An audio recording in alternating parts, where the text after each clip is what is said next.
Welcome.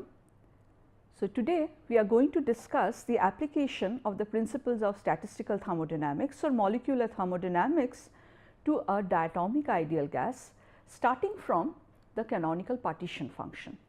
We have already seen that if I have a diatomic ideal gas maintained at a given temperature, volume, and there are capital N molecules present in the system, then the canonical partition function can be expressed in terms of the single particle partition function like this, and then in order to calculate capital Q, we need to model small q, and we have discussed at length how to use the rigid rotor simple harmonic oscillator approximation to estimate this small q.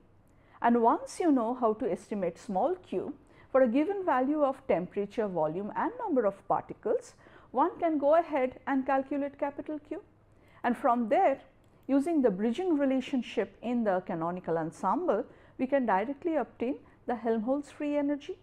And of course, when you know one thermodynamic property, then you can derive all other thermodynamic properties, such as by knowing L and Q, I can find out what capital U is and then analyze the different contributions coming to this overall value of this internal energy from the motion of the center of mass of the molecule, or the rotational motion of the molecule, or the vibrations of the chemical bond connecting the two nuclei in the nucleus, and also the electronic energy of the molecule constituting the diatomic ideal gas.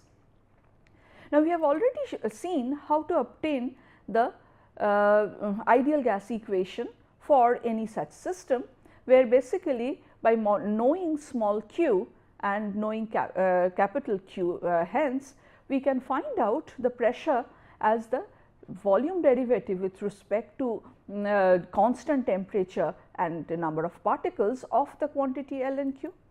And therefore, it is very easy to see that the explicitly volume dependent term in capital Q arises through Q trans, and in the diatomic case, this small m that appears in Q trans, that is the mass of one molecule, and explicit dependence on V comes through this factor, and therefore, if you estimate P using the well known relation between P and the derivative of L and Q, you get back the ideal gas equation.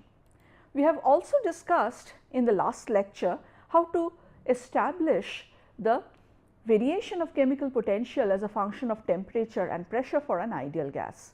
So, obviously, we do expect that irrespective of whether I have a monatomic ideal gas or a diatomic ideal gas, this kind of form should hold. Now, if I look at what mu is, by definition mu can be obtained from L and Q by taking a derivative with respect to the number of particles under the condition of constant temperature and constant volume. Now, following the steps that we have used in the previous lecture, it is possible to show now that we are capable of writing down the explicit expression for mu, which involves contribution from the translational term, which also involves the other degrees of freedom which contribute in terms of Q dot, Q vibe, Q electronic and Q nuclear. And therefore, we can say that, well, we now identify here at pressure P naught equal to 1 bar, one term that appears that is dependent on the nature of the gas that you have, and the only thermodynamic parameter that appears is temperature. Okay? And therefore, the dependence on pressure comes through this particular term, just as in the case of the monatomic ideal gas, and therefore, the source is once again, yes, the translational motion of the molecule on the whole in the overall volume capital V. Now, once we understand this, therefore, even for the chemical potential, we understand that if these terms are important, if they have some significant values, then the value of mu naught T, which is represented here in this box, is going to have signature of the underlying microscopic structure of the diatomic molecule. Okay. So, in the next part what we do is we will now go ahead and try to look at the calculation of Q vibration, because in the case of diatomic molecules, this is the first factor where the diatomic molecules are going to be different from the monatomic cases. Now, we have already discussed what happens if there is a harmonic potential describing the stretching and compression of the chemical bond connecting the two atoms in our diatomic molecule. So, here is a representation of a typical diatomic molecule where, for the sake of simplicity, we have used a spring as shown here to represent the vibrational behavior of the chemical bond connecting the two atoms. So, this is a simple ball and spring model for which the potential energy is known, and as a result we can very easily say that this is how the potential energy on which the two atomic nuclei move with respect to each other would vary as a function of r, where r is the internuclear distance between the two atoms. Now, when you see this, you also know that we know that the different vibrational energy states are the ones corresponding to V equal to 1 or 2 or 3, etc. And there are a discrete number of discrete energy states possible depending on which value of small v is accessible to the system. Okay.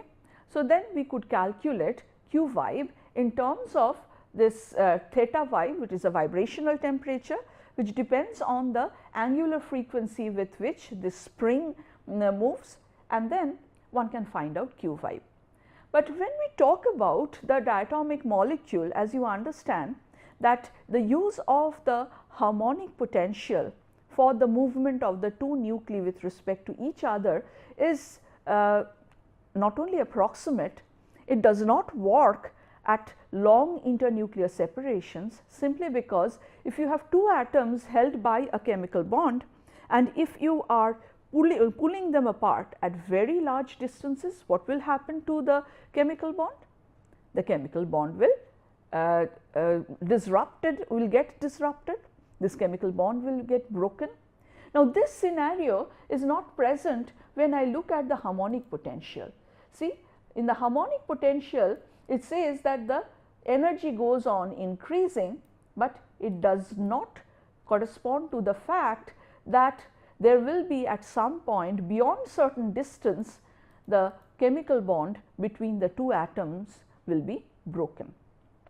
So, at the level of quantum mechanics, this can be rectified by noting that if you actually solve the Schrodinger equation for the diatomic case, like the hydrogen molecule, you find that this is a red curve in this picture that gives you the actual potential energy over which the two nuclei move with respect to each other. And this can be modeled using for example, the Morse potential, but we are not going to do work with that, but rather what I would like to mention here is, although the two potentials are more or less similar, very close to the equilibrium bond length, which is here, I understand that when the bond length becomes much larger, there is a disruption of bonds, and the energy limit here is the energy of two non-interacting isolated atoms which are no longer bonded to each other. So, what happens here is, we note that in this case, from the bottom of the potential energy well up to this limit, this is the estimated dissociation constant. So, this is the amount of energy that you will require if there is no vibrational structure, and this is your 0 of energy. So, the difference between the two energy levels will give you the bond dissociation energy. But in practice, what happens, we have to worry about, let us say that the 0 point energy or the vibrational structure of the system when I am considering this red curve representing the presence of the two nuclei still in their ground electronic state. So, in that case the actual energy that I should be taking into account is from here to here. Okay.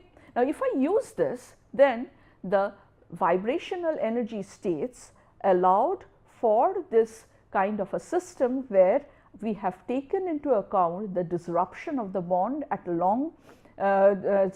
large separations, that is given by an expression like this. And this is actually rewritten by indicating this term, that is d minus half h cross omega by d naught, and d naught is known as the bond dissociation energy corrected for the 0 point vibrational energy. Okay. Now, once we know this, as you see that instead of half h cross omega, now I have this minus d naught term, but still one can very easily find out what the single particle vibrational partition function would be, and that you can work it out yourself. I will not be doing the algebra here, but following the same logic and the same steps that we have discussed previously, you will be able to show that the single particle vibrational partition function now will depend on d naught as expected, and as before there will be this term in the denominator 1 minus e to the power of minus theta vibe by T, where this is the vibrational temperature. And now, once we know this, then we understand that if I know the vibrational contribution to the single particle canonical partition function, then I can go ahead and try to understand what is going to be the vibrational contribution to the overall thermodynamic properties of the system. So, that can be very easily found out, and these are some of the results that you can check as an exercise using everything that we have learned so far in this course. So, what is F vibe? F vibe is the vibrational contribution to the overall Helmholtz free energy of the system. This is the vibrational contribution to the overall internal energy, and if you take a temperature derivative with respect to this, what we arrive at is the vibrational contribution to the overall CV, or the specific heat at constant volume. Furthermore, you can go ahead and find out, for example, the vibrational contribution to the entropy and the vibrational contribution to chemical potential when there is 1 mole of the substance present. Now, with all these formulae, it is very difficult to understand what is the use of all these formulae. So, what we are going to do is, let us once again check for the rotational part as well, and then try to see what these equations and their values eventually imply and how we can use them. Now, if I look at the rotational contribution to thermodynamics in the case of a diatomic ideal gas, we know that this contribution will come through Q dot, and here sigma is the symmetry number, which depends, and its value depends on whether we have a homonuclear or a heteronuclear diatomic system. Now, if I go back, then once again I can find out very easily what is going to be the rotational contribution to the Helmholtz free energy, or to the internal energy, or to the specific heat at constant volume.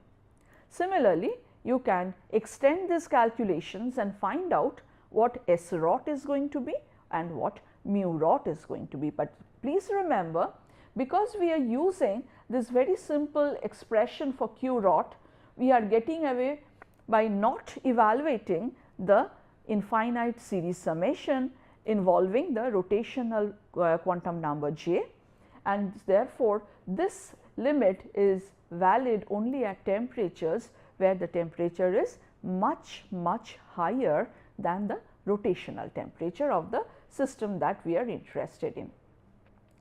Now, when I go ahead and then look at the experimental data, as you understand, like if you have a heteronuclear diatomic system, or if you have a homonuclear diatomic system, these data, the characteristic data of these gases are available in the literature. People have used many different methods to estimate, for example, the D naught value and also the vibrational and rotational temperatures for different systems. Now, once this information is available to you, then what you can do is you can go ahead and estimate the contributions like F naught or F5 or U5 or U naught, and you can try and start understanding that whether a particular degree of freedom is going to contribute to the overall value of a given thermodynamic property at a given temperature. So, at this stage I am not going to do the calculations, rather I would like to take up this very simple case where one is wondering about the specific heat of a diatomic ideal gas. Now, in the experimental measurements, if you employ something like a hydrogen gas or some HCl gas, this is a typical observation that one makes. So, we find that Cv is a quantity that is being measured as a function of temperature. Okay? So, initially at T going to 0, Cv is nearly 0. If you are at a very low temperature, say like 10 to 50 Kelvin, then Cv remains constant over this range of temperature, and we find that this value is 3/2 R. And then on further increase in temperature, as you must realize that we have logarithmic scale on the x axis. So, if I look at another range of temperature, say between around the room temperature 300 Kelvin, once again the specific heat at constant volume of the diatomic gas that turns out to be 1 unit more. So, here it is 3/2 R and here it is 5/2 R. So, that is the Cv has increased by an amount R as I went from this low temperature region to this high temperature region. It remains constant for over certain temperatures, and then finally when I am above a few thousands of Kelvin, then I can see that it starts rising again, and if you can go to even higher temperatures, then you will see that another flat region is coming into the picture. Now, this kind of observation is actually rather baffling. I mean, can you explain this qualitatively? The answer is no. So, let us try and see how we can use our understanding of the statistical thermodynamics or the molecular thermodynamics of a diatomic ideal gas that can help us in explaining the experimental data as shown. So, as I understand that at temperature T going to 0, at very low temperature, near 0 temperature, the thermal energy for all practical purposes, which is given in terms of the Kb, that is the Boltzmann constant into the temperature in absolute unit, that is practically 0. So, what is the underlying microscopic state of the gas under such condition? So, this is what we have seen as the underlying microscopic structure of the molecule at 0 Kelvin. So, what we understand that here all the molecules constituting the ideal diatomic gas will be populating a state like this. So, what is this state? This is a state that corresponds to the ground electronic state of the molecule, and it is the lowest energy possible state of the system. Therefore, it goes so it is residing at V equal to 0, that is the lowest vibrational energy state, and J equal to 0, that is the lowest rotational state. Now, if I think of a little higher temperature like 10 to 50 Kelvin, that is where I am here. This means that now the accessible thermal energy to the system is kBT. So, T has increased. So, this thermal energy is small, but and of the order of 10 to the power minus 4 electron volt. And with this thermal energy, I ask this question, now will it, with availability of this very small amount of thermal energy, is it possible that I will have some different microscopic states now accessible to the system? I would see that still the most probable microscopic states would correspond to the molecules being in the ground electronic state with V equal to 0 and J equal to 0. Now, why is that so? That is because here I find that it is essentially behaving as a monatomic ideal gas. In a monatomic ideal gas, if you see that there are 3 parts in the contributions here, that is the underlying structure and the translational motion. So, in order to understand this, the first thing that you realize is if I look back at what typically are the differences in the energy levels, we find that the rotational energy levels are of the order of about 10 to the power of -3 electron volt, whereas the vibrational energy levels are of the order of 0.05 electron volt, and this is about 1000 electron volt between the ground and the first excited electronic state. And the basic idea is you can transfer population from one energy state to the other if the difference in the two energy levels, the difference in values of the two energy levels is roughly approximately equal to kT. Therefore, if you are supplying thermal energy at a temperature T, the amount of energy being transferred is kT. Therefore, I understand that the rotational states will be excited if you supply the system with an amount of energy to the tune of 1/1000th of electron volt. Now, if I go back, I see that I have now a thermal energy in this temperature range, a thermal energy which is less than that, and therefore, even if I am heating up the system, I am supplying thermal energy to the system, the supplied energy is not sufficient to excite the molecule from its, neither does it excite it from the ground electronic state to the first excited electronic state. This is insufficient to excite it from the vibrational ground state to say V equal to 1 for the ground electronic state. It is not even possible to excite the population from J equal to 0 to J equal to 1 corresponding to the ground electronic state.